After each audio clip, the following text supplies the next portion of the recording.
สวัสดีทุกคนนะคะ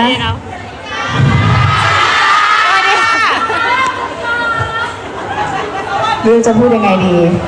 ก็ขอบคุณสำหรับคนที่อย่างน้อยไม่ได้ซื้อบัตรแต่ว่าก็ยังรอจนดึกจนถึงขนาดนี้นะคะ ที่จะได้มา anniversary 2 ปีสำหรับพวกเราอิงลอดนั่นเองนะคะ ขอบคุณมากๆเลยง่วงแล้วเหรอง่วงแล้วเหรอจะไม่นั่งคุยกันหน่อยโย ไม่นั่งเดี๋ยวข้างหลังไม่เห็นไงวันนี้คนเยอะนะจะได้เห็นกันทั่วหน้าจริงๆมันต้องเป็นวันพรุ่งนี้แต่ว่าวันพรุ่งนี้เราไม่ได้เจอกันนะคะจริงๆถ้าเรานับเป็น2 ปีเนี่ยเหมือนจะไม่นานแต่ถ้าเรานับเป็นวันนี่ก็ประมาณเกือบ700 กว่าวันได้ใช่ไหมโอเคเดี๋ยวให้ชอตขึ้นมานะคะ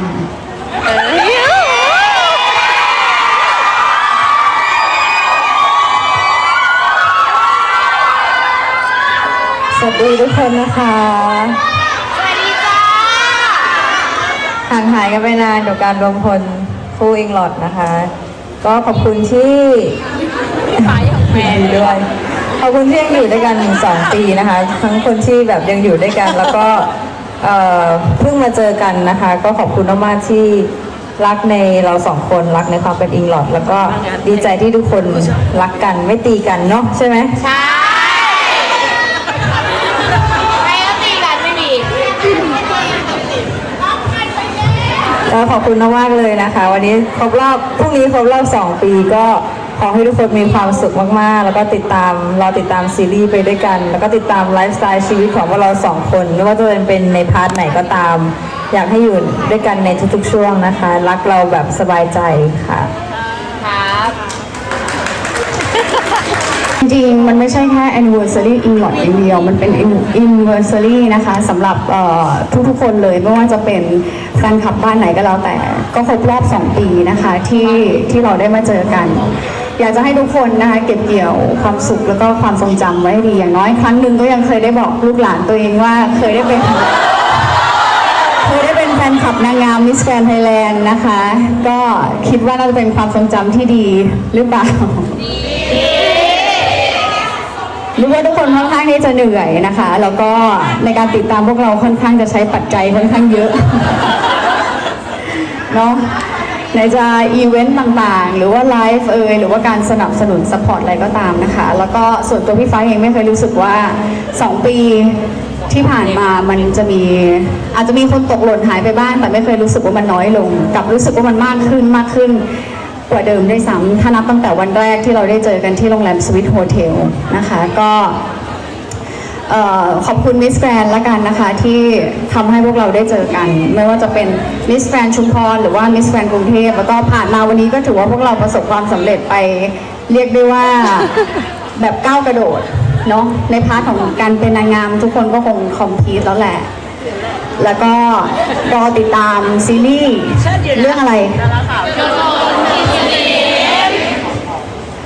จะได้ดูตอนไหนก็เดี๋ยวน่าจะได้ทราบกันอีกทีนึงว่าอาจจะเป็นช่วงสิ้นปีหรือว่าต้นปีหน้านะคะก็ฝากทุกคนติดตามแล้วก็สนับสนุนเส้นทางของพวกเราไม่ว่าเรา2 คนจะไปในเส้นทางไหนก็น่าจะได้ไปในตามที่ตัวเองได้ฝันไว้นะคะไม่ว่าจะเป็นในพาร์ทการเป็นนักร้องหรือการเป็นนักแสดงต้องขอบคุณทุกคนที่อยู่ในที่นี้หรือว่าที่ดูทางไลฟ์แต่ละบ้านนะคะที่ผลักดันพวกเราจนมาถึงตอนนี้ปรบมือให้ตัวเองหน่อยได้ไหมคะถ้าไม่มีทุกคนก็คงไม่มีอิงฟ้าชาร์ลอตหรือว่าอิงลอดถึงทุกวันนี้นะคะจริงๆเชื่อว่าครอบครัวเราที่อยู่ทางบ้านก็เยอะมากๆนะคะรวมถึงณตอนนี้มีทั้งหน้าใหม่หน้าเก่าแล้วก็หน้าเก่าที่ไปทำหน้าใหม่ ก็ขอให้ทุกคนรักกันไม่ว่าจะเป็นบ้านไหนจะคลิปเดี่ยวหรือว่าคลิปคู่หรืออะไรก็ตามนะคะก็ขอให้สามัคคีกันเข้าไว้นะคะสุดท้ายก็อยากให้ทุกคนโฟกัสในสิ่งที่พวกเราตั้งใจทำเรื่องของผลงานที่จะออกมาอีกเยอะแยะมากมายในปีนี้ไม่ว่าจะเป็นของพี่ฟ้าหรือชาร์ลอตหรือว่าของพวกเราคู่กันจริงๆมันไม่ได้มีแค่หยดฝนกลิ่นสนิมอย่างเดียวมันมีโปรเจกต์ลับอีกนะคะที่หลายๆคนอาจจะยังไม่ได้รู้เพราะเรายังไม่ได้ประกาศอย่างเป็นทางการก็รอติดตามด้วยแล้วกันนะฮะ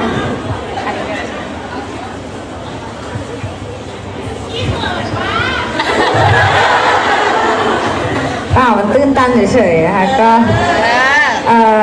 มันที่บอกมีโปรเจกต์ลับอีกนะคะ ก็น่าจะได้ดูกันน่าจะถ่ายเร็วๆนี้ แล้วก็น่าจะได้ดูกันภายในปีนี้เหมือนกันสำหรับผลงานคู่นะคะ แล้วก็มีผลงานเดี่ยวอีกมากมายให้เราติดตามดีกว่านะคะ อย่างที่บอกว่าตัวหนูเองพยายามจะพัฒนาไปในทางที่หนูอยากจะเป็นแล้วก็อยากจะไปจริงๆเพราะฉะนั้นก็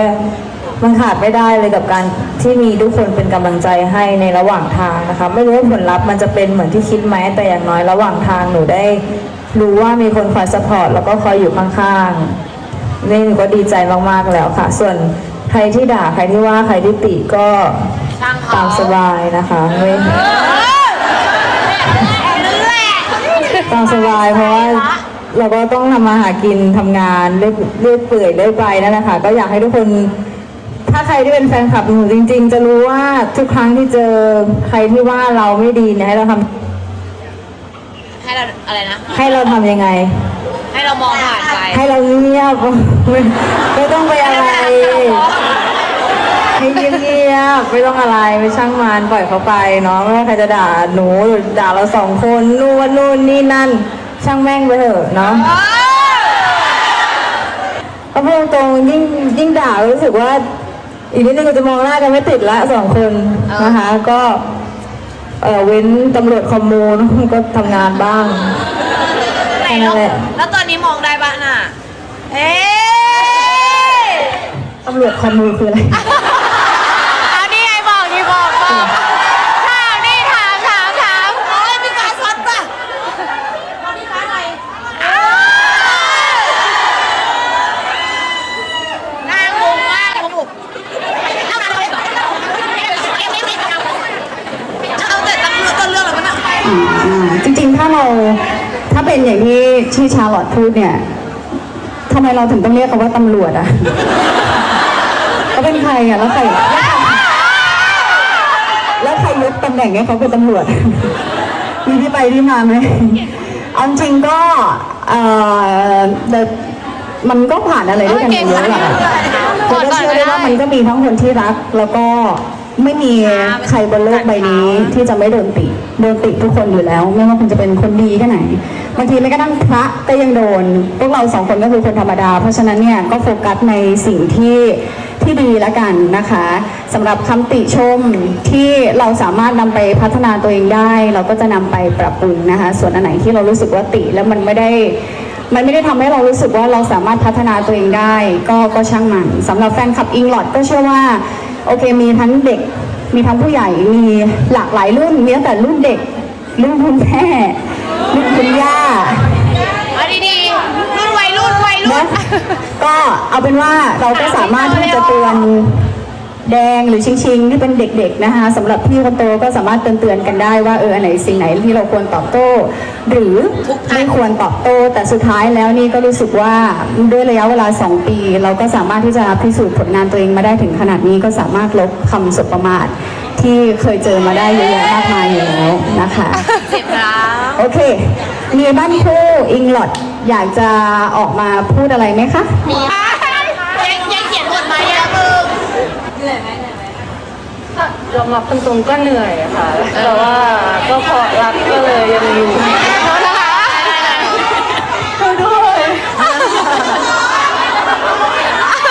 บอกเลยพี่ฟ้ากับชาหน่อย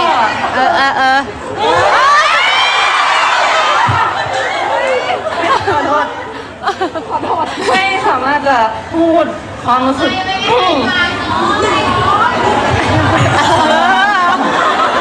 ก็ไม่สามารถที่จะพูดทุกอย่างออกมาได้จริงๆเพราะว่าตลอดระยะเวลาที่ผ่านมา2 ปีมันมีหลายเรื่องมากมายจริงๆแต่ว่า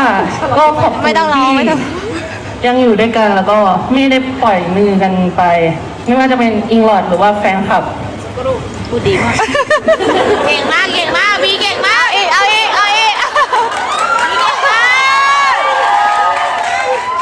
ก็บางช่วงเราอาจจะไม่เข้าใจตรงกันว่างแต่ว่าเราก็เข้าใจกันแล้วเนาะบอกไงหนูง่ายๆเลยมีอะไรแ แค่บอกไม่ต้องกลัวพวกหนูจะรู้สึกยังไง แค่บอกกันเลยจริงๆ พวกเราก็จะปรับเข้าหาตัวอิงลอดไม่จำเป็นแค่อิงลอดต้องปรับตัวเข้าหาเราเขาไม่รักเราก็จะอยู่ซัพพอร์ตอย่างนี้ต่อไปเรื่อยๆไม่ว่าจะเส้นทางไหนถ้าหันมาก็ยังเห็นพวกเราอยู่ตรงนี้พอแล้ว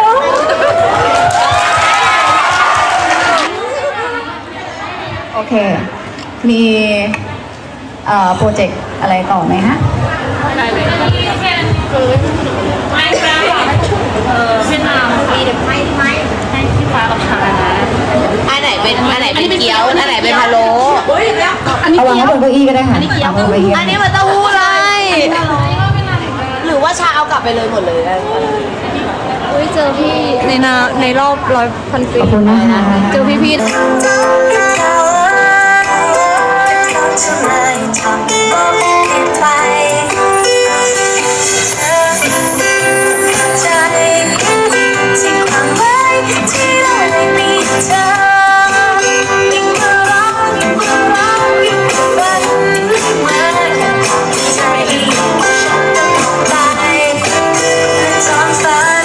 สดใสมันเป็นเพราะเธอไงที่น่ารักกับใครต่อใครที่ฉันเจอและพรุ่งนี้จะเป็นอย่างไรขอให้ฉันได้มีเธออยู่ตรงนี้ 'cause you are my everything ตัวเต็มรอฟังนะคะ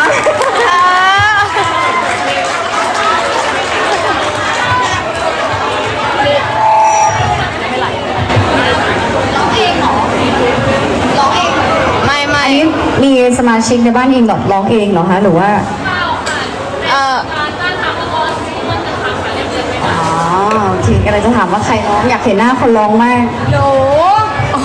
ขอบคุณนะคะสำหรับเพลงเพราะๆนะคะ ขอบคุณค่ะ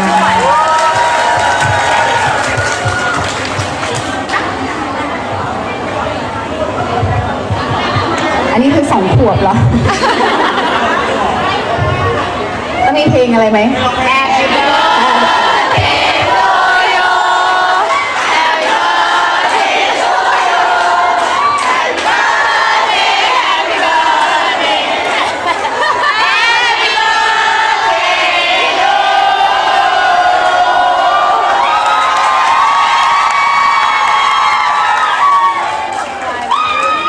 อบคุณนะคะ ถือว่าเป็นวันเกิดของเหล่าแดงๆชิงๆแล้วกันนะคะ ขอให้อายุยืนยาวๆนะคะ ยังไม่หมด ยาวขอ เสียงปรบมือเลยได้ไหม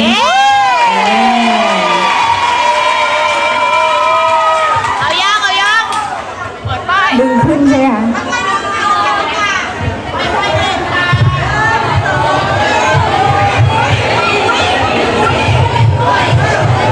โอ้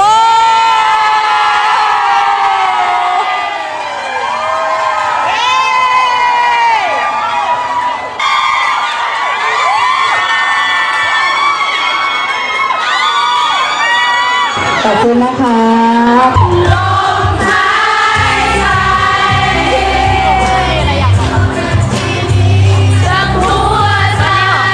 ไม่จะจบแล้วเหรอ เดี๋ยวนั่งเป็นเพื่อนหน่อย เอา ถ่ายวิดีโอเผื่อด้วยนะ ร้องไห้แล้วอะพี่ชาอ้าว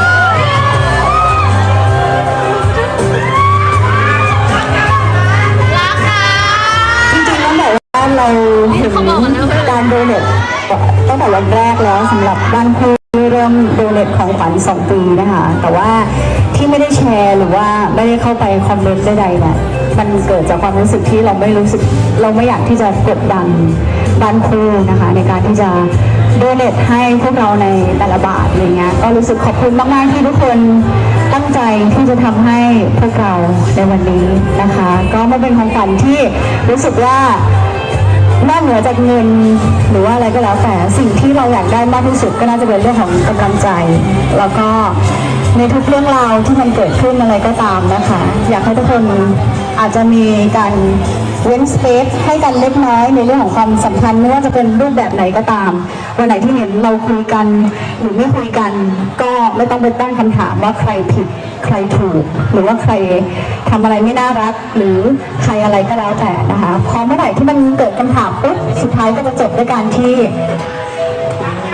ตัวศิลปินก็จะเหนื่อยหนักกว่าเดิมเพราะบางทีจริงๆอาจจะไม่มีอะไรเลยก็ได้แต่เมื่อไหร่ที่มันมีการตรีตาทันทีว่าพอไม่คุยกันปุ๊บคนนี้ผิดอะไรเงี้ยมันยิ่งทำให้เรารู้สึกอยากเข้าหากันน้อยลงนะคะก็อยากให้เป็นความสัมพันธ์ที่สบายใจนะคะเราเข้าใจว่ามันควบคุมได้ยากมากๆแต่ว่าคิดว่าทุกคนน่าจะรู้อยู่แล้วไม่งั้นเราคงไม่อยู่กันถึงทุกวันนี้นะคะซึ่งในโลกออนไลน์ไม่ว่าจะเป็นช่องทางไหนก็แล้วแต่นะสิ่งที่เจอบ่อยที่สุดก็คือการเขียนนวนิยายหรือการแต่งนิยายกันใน TikTok ก็เป็นอะไรที่ตลกดีเหมือนกันนะคะแต่ก็เป็นไปได้นะคะก็ขอให้ทุกคนอยู่กับสิ่งที่มีความสุขนะคะมันก็คงจะเป็นแบบนี้ตลอดไปไม่ว่าเราจะไปในทิศทางไหนของพวกเราสองคนก็เราสองคนก็อยากโฟกัสแค่กำลังใจที่ทุกคนมีให้เรานะคะ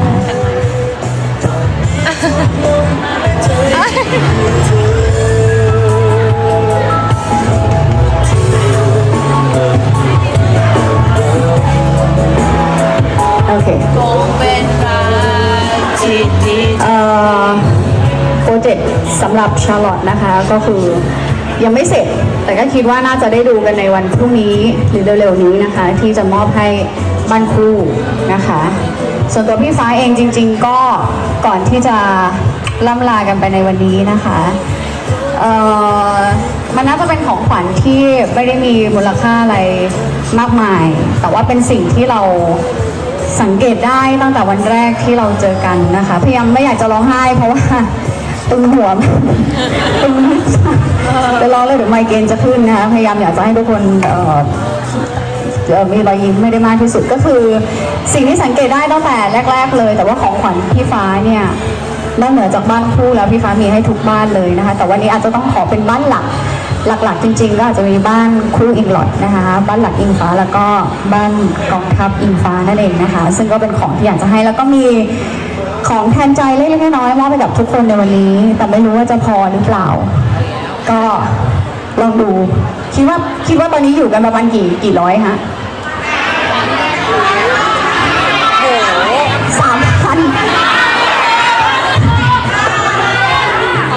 3,000ใช่เหรอพี่ช้างคะคารอทโอเคงั้นพี่ฟ้าขอไม่ร้องนะ ตัวแทนของบ้าน3บ้านเมื่อกี้ที่พูดชวนออกมาด้านนอกหน่อยค่ะอีกไปก่อนอันนี้คือเป็นของขวัญส่วนตัวที่อยากมอบให้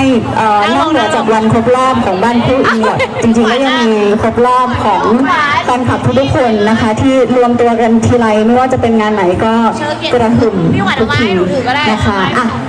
เดี๋ยวให้พี่สั่งออกมาให้แล้วเป็นของขวัญที่คิดว่าโอเคให้ชาถือเลยเองแล้วเองเกเลยแต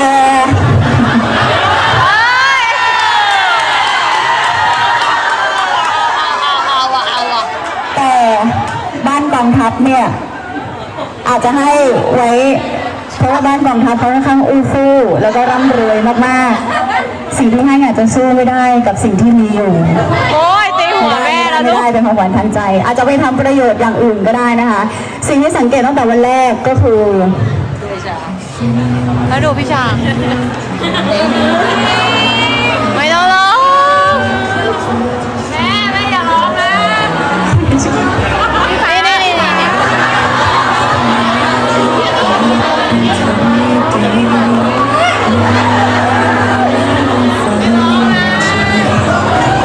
ริงๆมันมีหลายบ้านนะคะที่ตามไปไลฟ์สดทุกที่ไม่ว่าพี่ฟ้าจะไปทำงานที่ไหนต่างประเทศบ้างต่างจังหวัดบ้างก็คือใกล้ไก่แต่ก็คือสังเกตว่าอยากให้คนทั้งบ้านได้เห็นพวกเราได้ชัดที่สุดไม่ว่าจะ จะเป็นพี่ฟ้าหรือจะเป็นบ้านคู่หรือเป็นชาร์ลอตหรือเป็นใครก็ตามนะคะเพราะว่าเห็นทุกคนตามไลฟ์สดแล้วก็ แม่อย่าร้องดิ ก็เลยอยากจะให้โทรศัพท์ไว้ไลฟ์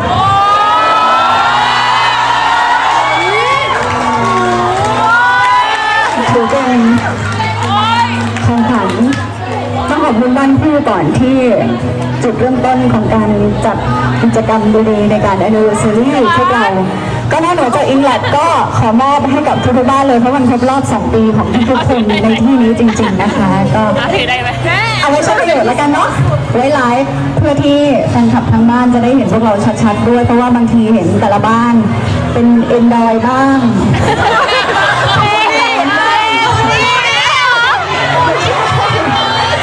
ไม่ใช่ไม่ได้มีไม่ได้แต่หมายถึงว่ามันอาจจะไม่ค่อยชัดเท่าไหร่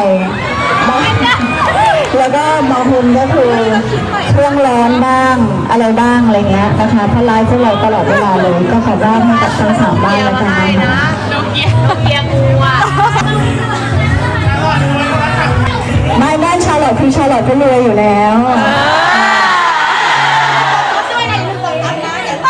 โอเคขอบคุณนะคะแล้วก็มีรูปที่อยากจะแจกให้กับแฟนคลับที่มาในวันนี้รูปที่เขาเลือกมาเองน่าจะเป็นรูปวันแรกที่เราได้เจอกันของอิงหลอดนะคะ แม่ช่วย ซีเรียเทนะคะก็น่าจะเป็นรูปที่จุดเริ่มต้นที่ทำให้พวกเรามีวันนี้ ข้างหลังก็ได้เขียนไว้ว่า ไปสุ่มกันเอาเองนะใครจะได้ใบไหน ไม่หายไป ไว้เจอกันใหม่กับไม่หายไปไหนนะคะโอเค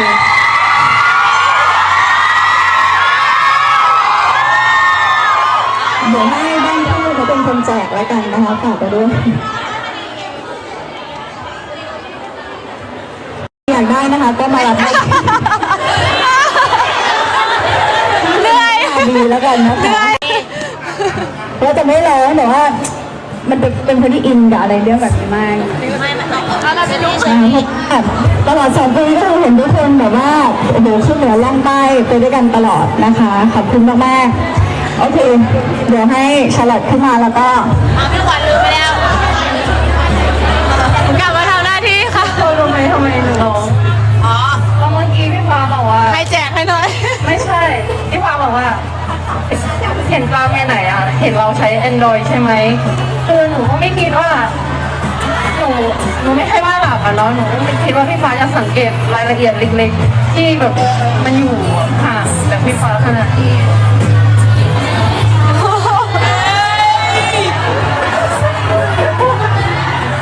ขอบคุณค่ะที่แบบ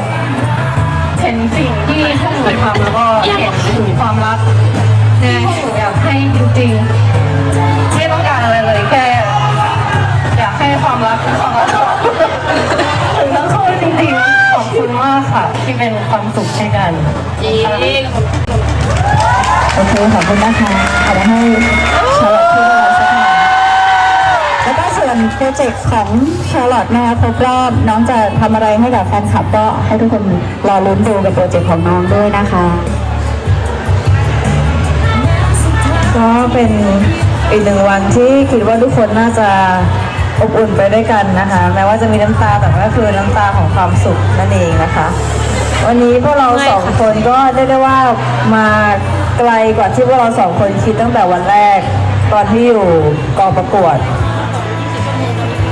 ก็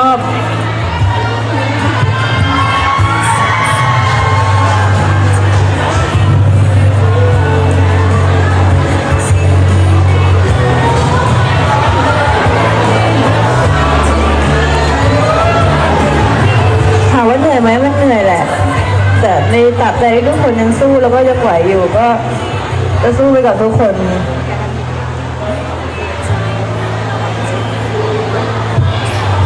ไม่อยากพูดอะไรเยอะเดี๋ยวร้องไห้อีกแล้วก็เอาไปเป็นดราม่าอะไรอีกก็เลยแบบเอาเป็นว่ารักทุกคนมากๆนะคะก็จะเป็นบ้านคู่ก็จะเป็นบ้านเดี่ยวพี่ฟ้าบ้านหนูหรือว่าจะเป็นด้อมไหนก็ตามขอบคุณที่ยังอยู่แล้วก็รักพวกเรา2 คนแล้วก็รักกันมากๆค่ะ รักมากๆเลยนะรักนะ ก็ ก็วันนี้นะคะที่เรามีน้ำตาอะไรกันได้บ้างทุกคนก็ไม่ต้องไปสุ่มสี่สุ่มห้าคิดอะไรกันไปเยอะนะคะอย่างที่น้องบอกก็คือเป็นน้ำตาแห่งความสุข แล้วก็หวังว่าทุกคนจะมีความสุขต้องบอกกันนะที่พูดคำว่า enjoy ไม่ได้บูลลี่นะจ๊ะแต่หมายถึงว่าแค่อยากให้ทุกคนได้เห็นไม่ว่าจะเป็นรูปภาพหรือวิดีโอพวกเราให้ได้ชัดที่สุดเท่านั้นเองนะคะ แล้วก็ในวันนี้นะคะขอบคุณทุกคนมากๆเลยที่มาบรรยากาศหวังว่า anniversary 3 ปีมันอาจจะยิ่งใหญ่กว่านี้ก็ได้นะคะ ใครจะไปรู้นะหรือหลายๆปีต่อไปนะคะพวกเราก็ยังคงอยู่ตรงนี้แหละนะคะ จะอยู่แบบไหนก็เป็นเราก็เป็นความสัมพันธ์แบบนี้แหละนะคะเดี๋ยวก็ดีเดี๋ยวก็ไม่ดีจริงๆมันเป็นเรื่องปกติของสิ่งที่เธออยู่ด้วยกันนะคะ เพราะฉะนั้นก็ไม่ต้องคิดเยอะไม่ต้องคิดเองดีที่สุดไม่ว่าจะเรื่องอะไรก็ตามนะคะสำหรับวันนี้พี่ฟ้าขอบคุณทุกคนมากๆจริงๆที่มานะคะรักทุกอยากให้รู้ว่ารักมากๆอาจจะเป็นคนที่แสดงออกไม่เก่งหรืออะไรก็ตามแต่อยากให้รู้ว่าไม่มีวันไหนที่พี่ฟ้าไม่รักนะคะไม่ว่าจะเป็นบ้านไหนก็แล้วแต่นะคะสุดแล้วแต่บางทีทุกคนอาจจะคิดเองออกมาอธิบายบ้างหรือไม่ได้ออกมาอธิบายบ้าง ก็คิดว่าทุกคนถ้ารู้จักพี่ฟ้าจริงๆจะรู้ว่าเป็นคนแบบไหนเพราะฉะนั้นก็ขอให้ทุกคนวันนี้พวกอวยพรเรามาเยอะแล้วเราขออวยพรให้ทุกคนมีความสุขนะคะแล้วก็ติดตามพวกเราขอให้มีแต่รอยยิ้มเสียงหัวเราะนะคะเมื่อไหร่ที่เครียดนะคะหันมาเจอพวกเราว่าจะเครียดเลยเครียดมากเลยเมื่อไหร่ที่เครียดก็ขอให้มาเจอพวกเราแล้วก็ขอให้มีแต่ความสุขแล้วก็รอยยิ้มวันไหนที่เครียดติดตามพวกเราแล้วเครียดมากๆก็ออกไปใช้ชีวิตกันบ้างนะคะออกไปใช้ชีวิตออกไปหาอะไรอร่อยทานกันบ้างนะคะแล้วก็อะไรจะดีขึ้นเพราะฉะนั้นวันนี้ฝาก #anniversary 2 ปีอินหลอดด้วยนะคะรักทุกคน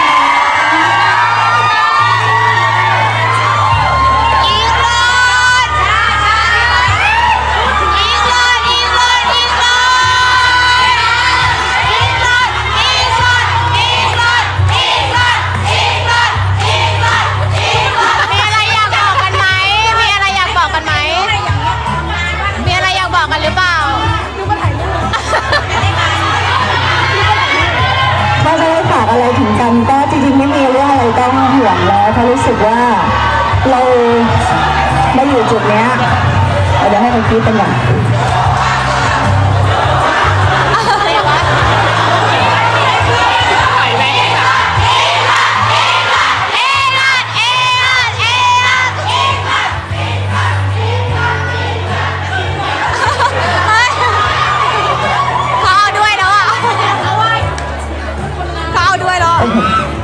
คือการสงบแล้วเนาะโอเคถ้ามีอะไรให้ฝากถึงกันจริงๆพี่มาก็ถ้าจะไม่มีอะไรเยอะคิดว่ามันผ่านในจุดที่เราพูดกัน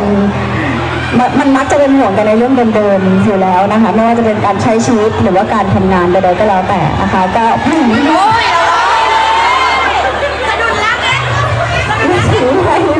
ไปตัดด้วยนะก็น่าจะเป็นในเรื่องของการใช้ชีวิตแล้วก็เรื่องของสุขภาพที่เป็นห่วงนะคะเพราะเราก็ทำงานหนักกันทั้งคู่พี่ก็เป็นกำลังใจให้เราเสมอถึงแม้ว่าบางครั้งจะ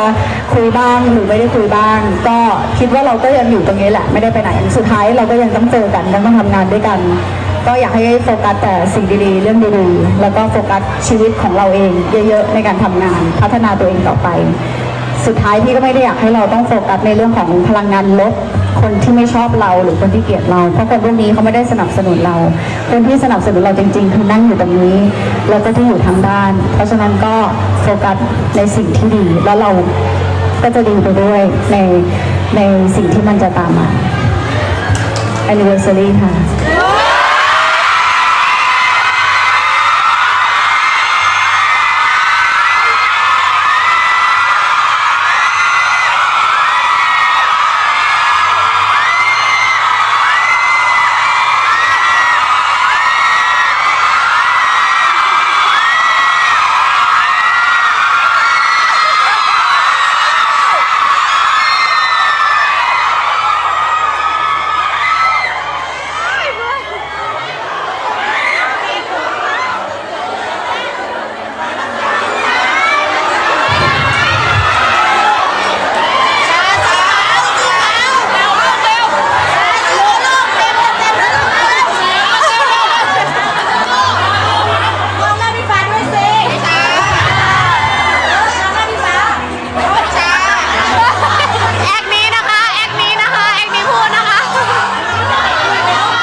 anniversary ให้นานแล้ว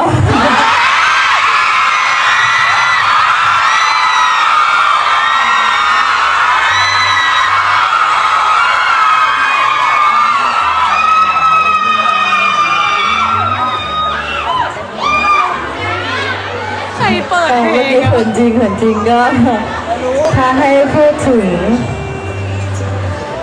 ตลอดระยะเวลา2 ปีที่ผ่านมาเนี่ยเรารู้สึกว่า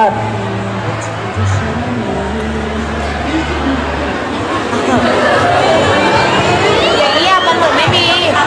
หนูอยากใกล้ชิดพี่ฟ้าโดยที่หนูไม่ต้องรู้สึกอึดอัด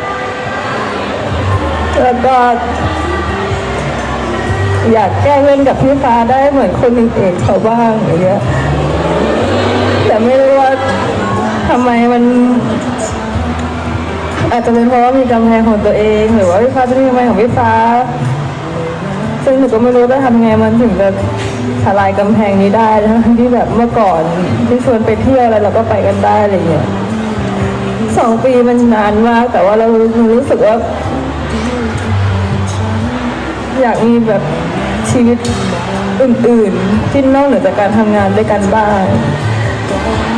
หนูก็อยากเป็นน้องที่น่ารักของพี่ฟ้าอยู่แม้ว่ามันจะมีเรื่อง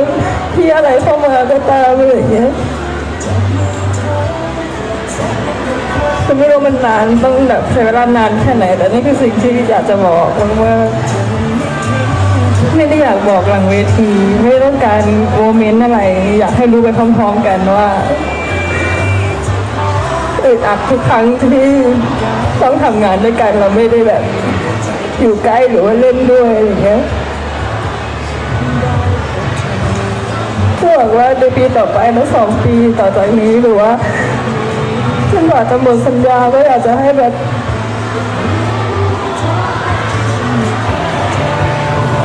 รักกันมากกว่านี้ค่ะ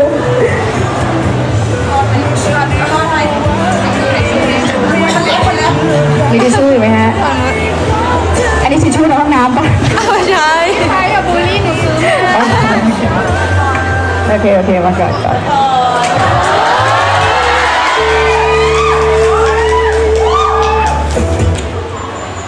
จริงๆ ด้านล่างนี่ก็ต้องการทิชชู่ใช่ไหม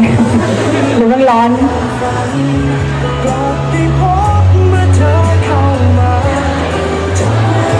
คุณเปิดเพลงอะนี่ต้องโหวตอะถ้าเป็นดูแล้วเปิดเพลงอะ จริงๆ มันเป็นเรื่องที่คิดว่า บางคนอาจจะรู้สึกว่าเหมือนแบบทะเลาะอะไรกันแล้วทำไมไม่คุยกัน อยากจะบอกว่าเราเคยคุยกันหลายครั้งมากๆนะคะ แล้วก็ไหนๆก็มีโอกาสได้พูด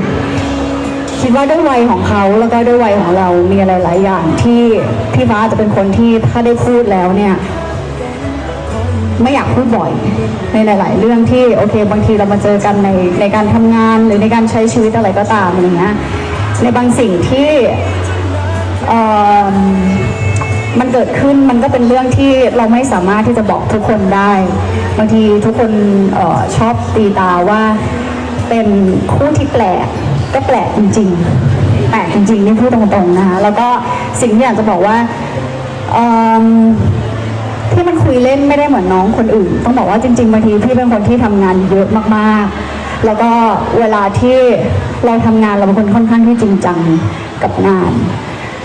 ส่วนมากอาจจะเป็นการที่เราอยู่กับตัวเองมากๆหรือว่าเรามีปัญหาในหลายด้านถ้าวันไหนที่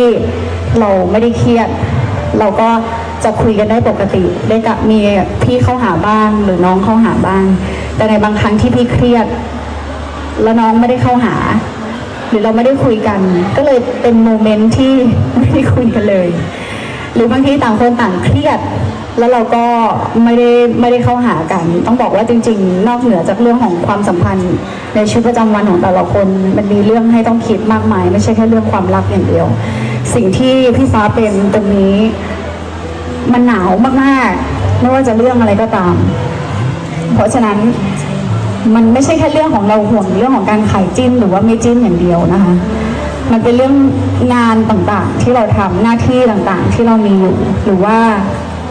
สิ่งที่เราต้องคอนโทรลหลายๆอย่างถ้าเป็นแฟนคลับจริงๆก็จะรู้ว่า ในหนึ่งวันทำหลายสิ่งหลายอย่างขอให้ทุกคนรู้ไว้ว่าทุกครั้งที่เกิดปัญหา คนอย่างพี่ฟ้าไม่มีที่จะไม่คุยหรือจะไม่พูด เราคุยกันมากกว่าที่ทุกคนเห็นแต่เราแค่ไม่ได้บอก เรามีโอกาสอยู่ด้วยกัน คุยกันคนบ้าง มีคนอื่นบ้าง เพื่อที่จะเข้ามานั่งรับฟัง ว่าควรจะหาทางออกยังไงกับปัญหานี้ก็ต้องพูดว่าบางที ไม่รู้เหมือนกัน มันแปลกตรงที่เวลาเราคุยกันมันก็คือสปาร์กเลยติดเลยก็คือสนิทกันเลย แต่บางทีที่เราไม่ได้คุยกันบางทีเราอาจจะเราก็ไม่รู้ว่าสิ่งที่น้องเจอ อาจจะเป็นพลังงานลบจากในโซเชียลทำให้ไม่กล้าที่จะเข้าใกล้เราหรือเปล่าหรือว่ามันมีกำแพงอะไร อยากถึงได้บอกทุกคนอย่าคิดไปเอง แล้วก็อย่าตีตาพวกเราเลยเวลาที่มีโมเมนต์อะไรก็ตามเราพูดตรงๆนะว่าทุกคนรู้จักเราจะมีซีรีส์ก่อนที่เราจะมีผลงาน ก่อนที่เราจะมีอะไรให้สาววายได้รู้จักนอกเหนือจากมุมมองที่เป็นอิงลอดจริงๆทุกคนรู้จักพวกเราในชีวิตจริงแบบจริงๆอ่ะคือรู้จักอิงฟ้าจริงๆรู้จักชาร์ลอตจริงๆไม่ได้รู้จักพวกเราจากตัวตนอื่นๆที่ทุกคนไม่เคยเห็นมาก่อนทุกคนเห็นเราตั้งแต่วันแรกเราเป็นยังไงวันนี้เราก็เป็นแบบนั้น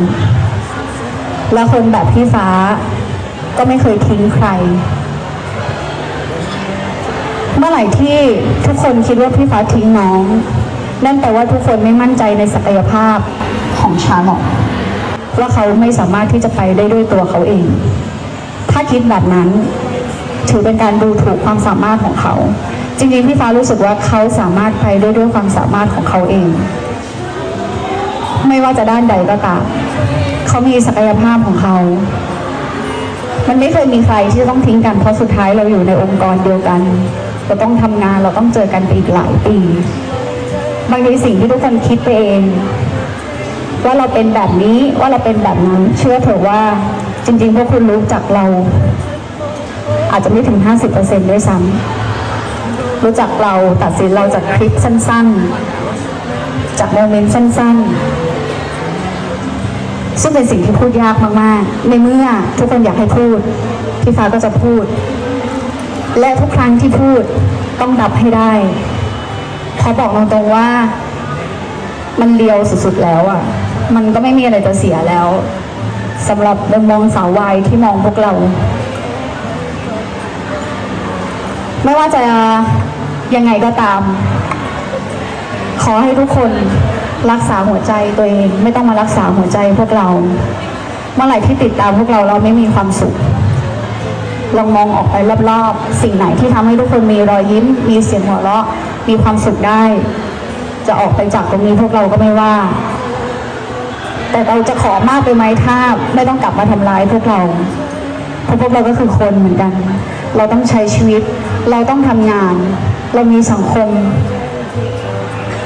เรามีสิ่งที่หลายๆคนไม่เคยเห็นไม่ได้รู้จักบางอย่างที่ทุกคนเห็นก็อาจจะไม่จริงเพราะฉะนั้นไม่ว่าอะไรก็แล้วแต่หลังจากนี้จะ anniversary 2 ปี 1 เดือนหรือ2 ปี 3 เดือนหรือ3 ปีสิ่งที่พวกเราหวังลึกๆในใจจริงๆแค่อยากให้ทุกคนมีความสุขเพราะเรารู้ว่าการติดตามอิงลอดทั้งเสียเงินเสียเวลาเสียสุขภาพจิตบ้างต้องไปไฟกับคนนู้นบ้างต้องปกป้องเลนคนนี้บ้างต้องคิดแทนบ้างต้องเป็นห่วงบ้างบางคนเป็นหมาหมีเป็นห่วงพวกเราทุกเรื่องจนบางทีไม่ได้กินไม่ได้นอนไม่ได้หลับไม่ได้ไปใช้ชีวิตเพราะฉะนั้นก็ก่อนที่พี่เขาจะไปก่อนที่ชาร์ลอตจะไปนะคะพวกเราตรงเนี้ยส่วนมากพี่ฟ้าว่าแฟนคลับอิงลอดอะเกิน 80% โตแล้ว โตกว่าพี่ฟ้าอีกพูดตรงๆบางคนโตกว่าพวกเราหลายเท่า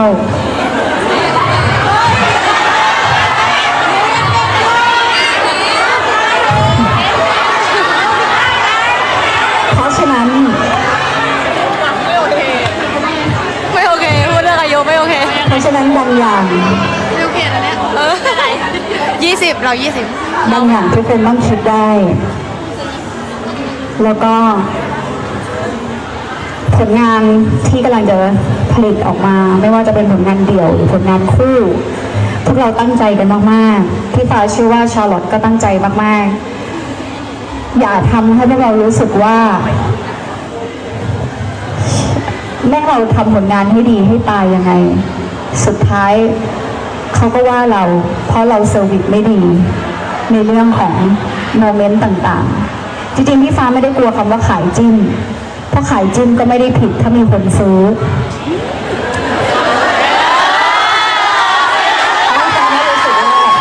ขายหน่อยขายหน่อย ไม่ได้พูดตรงๆมันน้อยค่ะมันแทบจะแค่ไม่ถึง 10% ขายหน่อยอยากซื้อ ที่ไม่ขายทุกคู่ขายหมดแล้วค่ะไม่รู้ว่าขายมากขายน้อยอิงแบบบางครั้งก็ต้องขาย เพราะบางทีไม่อยากคุยกันก็ต้องคุย ขายหน่อยอยากซื้อ อย่างเงี้ยมันเป็นสัจธรรมแล้วเรามองโลกแห่งความเป็นจริงจริงๆแต่เราไม่เคยบังคับให้ใครมาซื้อ เราไม่เคยบังคับให้ใครต้องมารักหรือมาติดตามเราขอแค่คนที่รักที่พวกเราเป็นพวกเราจริงๆซึ่งเรารับรู้มาได้ตลอดว่าไม่ว่าจะบ้านคู่หรือบ้านไหนก็ตามทุกคนก็รักพวกเราเป็นพวกเราแล้วคงอยากจะเห็นพวกเราไปในเส้นทางที่ได้ไกลที่สุดขอให้โฟกัสที่ผลงานของพวกเราจริงๆเพราะพวกเราตั้งใจอยากจะทำให้ทุกคนภูมิใจให้ได้มากที่สุดสำหรับทุกสิ่งทุกอย่างที่สนับสนุนพวกเรามาแล้วก็วันนี้เดินทางกลับบ้านปลอดภัยแล้วก็หวังว่าจะไม่มีใครไปสร้างดราม่าไปทำตัวเป็นผู้รู้ผู้ตื่นผู้เบิกบานหรือเป็นอันตพาลในทวิตเตอร์หรือเป็นนักเลงในทวิตเตอร์หรือเป็นนักแต่งนิยายในติ๊กต็อกอะไรก็ตามพี่ฟ้าว่าจริงๆมองรู้สึกว่าพวกนี้มันไร้สาระมากมันไม่ได้เมื่อก่อนอาจจะมีผลแต่ว่าตอนนี้ไม่ได้มีผลในการใช้ชีวิตของพี่ฟ้าแล้วเพราะว่าถ้ามัวแต่สนใจเส้นทางข้างหน้าของเราไม่ต้องไปไหนพอดีก็ขอให้ทุกคนเดินทางกลับบ้านปลอดภัยแล้วก็ขอให้รู้ว่าพวกเราสองคนรักทุกคนมากๆไม่ว่าจะเป็นบ้านไหนก็แล้วแต่นะคะเราจะพักไลน์ไปคุยจะได้สนิทกันไม่หรอกคิดว่าในช่วงนี้อาจจะต่างคนต่างทำงานแต่ว่าเดี๋ยวช่วงที่ได้ไปอเมริกาที่จะต้องไปก็มีโอกาสที่จะได้ไปทำกิจกรรมมากมายให้สาววายกระชุ่มกระชวยนะก็ไม่ต้องคิดเยอะไม่ต้องคิดมากค่ะทุกอย่างบางอย่างต้องใช้เวลาจริงๆหรือบางอย่างมันต้องเป็นเรื่องส่วนตัวจริงๆก็ขอให้ทุกคนเข้าใจพวกเราด้วยนะคะไหว้เลยนะไปแล้วบ๊ายบายนะคะรักพี่ฟ้ารักชานะ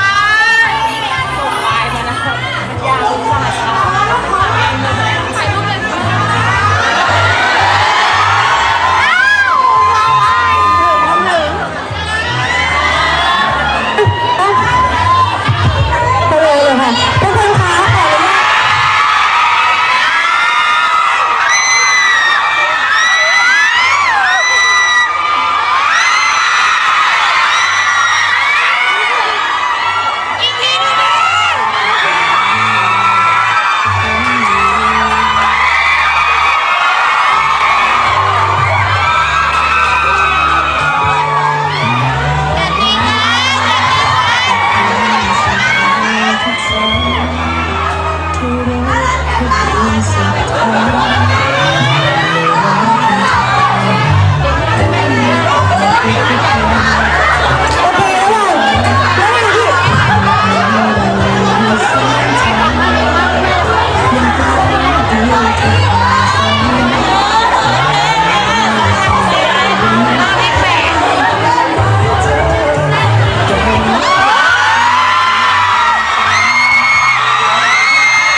น่ารัก มาไหม นะ